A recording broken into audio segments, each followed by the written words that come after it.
So good afternoon friends.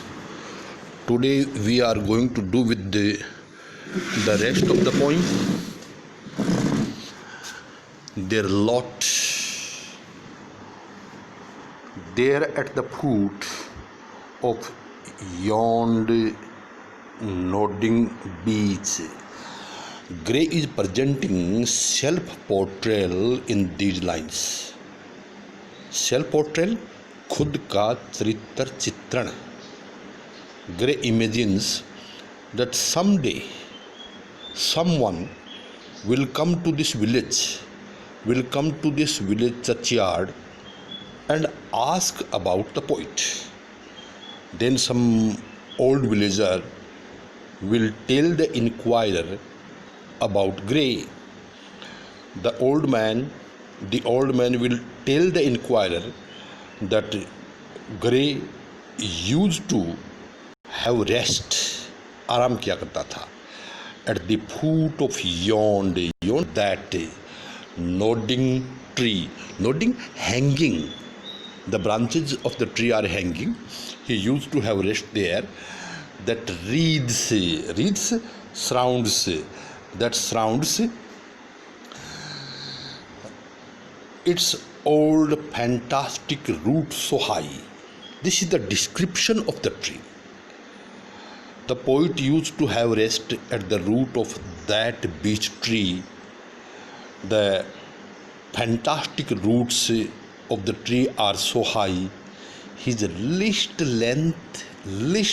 length, the small body of the poet. At noontide would he stretch फैला देना. वह आराम किया करता था दोपहर को इसी बीच की छाया में. And pour upon, think upon the brook, stream, नाला that babbles by, कल की ध्वनि के साथ जो बह रहा है. So the poet used to have rest at the root of that beech tree. The roots of the beech tree are very fantastic, and he used to sit, he used to see, he used to observe the stream and think. The stream flows there with the murmuring sound. Hard by, next stanza, hard by yon wood, that wood, hard, strictly, पक्के तौर पर. He used to go to that wood daily, now smiling as in scorn.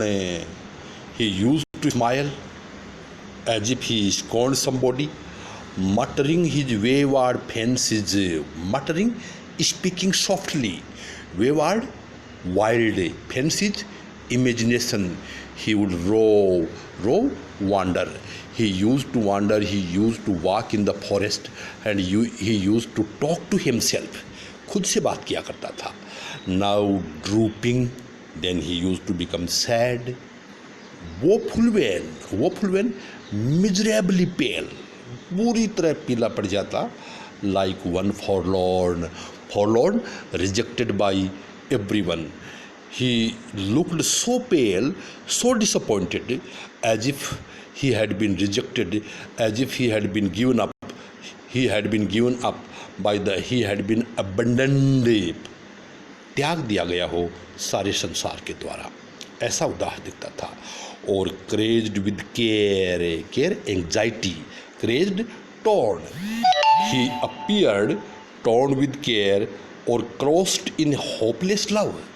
He appeared as a hopeless lover. He appeared as if his beloved had deceived him, and his beloved had begun to love someone else, and he was a hopeless lover. The old man will continue his description. One morning, I missed him on the customed hill. Customed hill, जिस पहाड़ी पर आदत से आया करता था, उस पर वह एक दिन नहीं दिखाई दिया. The poet was not found on his habitual hill along the heath. He was not found along the heath. Heath, deserted place. He was not found near his favorite tree, that beech tree. Another day came, nor yet beside the rill, stream, brook. He was not found. Beside means के पास में. He was not found beside the rill, nor of the lawn, जिस lawn से वह सूर्य का स्वागत किया करता था.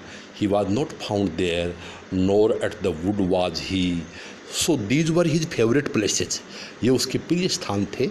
Lawn, beech tree, wood, hill, stream. He was the lover of nature, but he was not found anywhere for 2 days. The third day came with dirges, death songs, due proper, in a sad array, funeral procession. It means the poet had died, and on the third day it was discovered that the poet had died. His dead body was being brought in the funeral procession. Slow, धीरे धीरे ला रहे थे उसकी dead body को. Through the church way path we saw him born, carried. He was being brought to the graveyard through the churchway path. Approach and read. Then the old man will say the inquirer, go and read, for thou canst read the lay poem. You can read the poem. Graved, carved, written on the stone beneath yon, means that aged thought, old thought.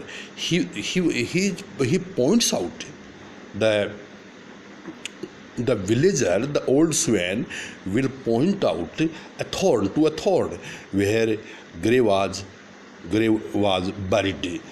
Stone is there, and you can read what has been written on his grave. Next, the epitaph. Epitaph is a very important term. Epitaph means the lines of poetry written for the dead person on a stone, on a grave.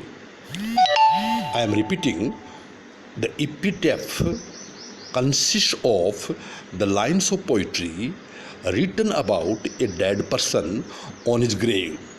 क्या लिखा है? Thomas Gray द्वारा खुद के द्वारा लिखी गई लाइनें. वह कल्पना करता है कि उसकी कब्र पर जो पत्थर रखा जाएगा उस पर ये लाइनें लिखी जाएगी. Here rests his head upon the lap of earth.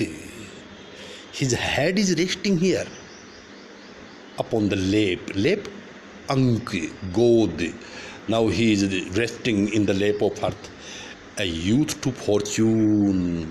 Fortune यहाँ पर भाग्य. यूथ का मतलब यहाँ जवान नहीं है. यूथ का मतलब है यहाँ unknown. He was unknown to fortune and to fame unknown. He was not famous. He was not lucky. But fair science. Fair science means doesn't विज्ञान. Fair science means knowledge. Frowned not. Frowned, didn't become angry on his humble birth. Humble birth, low birth. So, low birth. He was born in the lower classes, but he got knowledge. The goddess of knowledge blessed him. The poet wants to make it clear that knowledge, education, talent, these are not the properties of the upper class only. The poet was born in the lower class, but even then, knowledge, goddess of knowledge blessed him, and melancholy Udasi marked him for her own. Melancholy was the characteristic of the poet.